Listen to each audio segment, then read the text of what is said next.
Hello అండి. ఎలా ఉన్నారు? నేనైతే మన విజయవాడని మీకు ఈరోజు చూపించేద్దాం అనుకుంటున్నాను. చూసేయండి, కృష్ణా నది మొత్తం ఎంత అందంగా ఉందో, ఎంత బాగుంది. ఇంకా ఫుల్ వాటర్ ఉంటే ఇంకా బాగుంటుంది. అదేంటోనండి, దగ్గరుంటే విలువ తెలీదు అంటారు కదా, అలా తయారైందండి. అలా ఎందుకన్నానంటే, అమ్మవారిని దర్శనం చేసుకోవడానికి ఎక్కడి నుంచో చాలా చాలా జనాలు వస్తూ ఉంటారు. చాలా దూరం నుంచి వస్తూ ఉంటారు. కానీ విజయవాడలో ఉండి, అమ్మవారి దగ్గర ఉండి కూడా వెళ్ళటానికి పక్కనే కదా, వెళ్ళొచ్చులే అనే ధీమా అయితే వచ్చేస్తుందండి. ఎప్పటి నుంచో ఒక కోరిక, ఒక మొక్కు. అది నాది కాదు కానీ చెప్పను, ఓకేనా. ఆ మొక్కు అయితే తీర్చుకోవడానికి ఈరోజు అయితే వెళ్తున్నాము, ఓకేనా. మన విజయవాడ అయితే చూసేయండి. చాలాసార్లు ట్రై చేశాను వీడియో తీయడానికి, కానీ ఇప్పుడైతే కుదిరింది. మ్యాక్సిమం ట్రై చేశాను ఏదో నా వంతు తీయటానికి. చూడండి, ఇప్పుడైతే గుడికి ఎంట్రన్స్ అండి ఇది. ఫస్ట్ కొండల దగ్గర నుంచి మొత్తం చూడండి, అసలు ఎంత బాగుంటుంది, ఎంత ప్రశాంతంగా ఉంటుందో కదా గుడికి వెళ్తే మాత్రానికి. ఎవరికి ఎలా ఉంటుందేమో కానీ నాకైతే గుడికి వెళ్తే మాత్రానికి మనసు హాయిగా ప్రశాంతంగా ఉంటుందండి. అందుకు మ్యాక్సిమం వెళ్ళటానికే ట్రై చేస్తూ ఉంటాను. ఇప్పుడు మొక్కు అని చెప్పాను కదా, అదే చూసేయండి. మేమైతే అమ్మకి పొంగల్ పెట్టుకుందాం అనుకున్నాము. పాలైతే పొంగిచ్చి పొంగలైతే చేసామండి.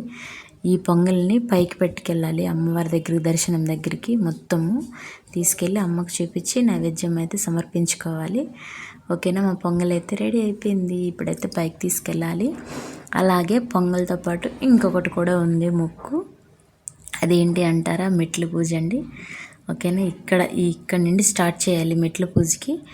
ఇక్కడ నుంచి స్టార్ట్ చేస్తే డైరెక్ట్గా తిన్నగా అమ్మవారి గర్భగుడి దగ్గర, అదే గర్భగుడి దగ్గర కాదు, దర్శనానికి వెళ్ళే దారికి వెళ్ళొచ్చు. కానీ ఇక్కడ నుంచి అయితే స్టార్ట్ చేసాము. అక్కడి నుంచి స్టార్ట్ చేసి ఇక్కడ వరకు వచ్చేసాము. ఫోన్ అయితే లోపలికి ఎలా చేయరండి, మెట్లు గుండా వచ్చాము. ఎలా ఒకలాగా తీసుకొచ్చాను. మ్యాక్సిమం పైన అయితే దర్శనం అయితే చూపించలేము, అక్కడ ఫోన్ అలౌ చేయరు. అక్కడికి వచ్చేటప్పుడు స్విచ్ ఆఫ్ అయితే చేసేస్తాము, ఓకేనా. ఇక్కడతో ఇంకో కొంచెం మెట్లు ఉంటాయి. నా మెట్ల పూజ కూడా కంప్లీట్ అయితే అయిపోద్దండి. అయిపోతే నా మొక్కు సగం అయినట్టే.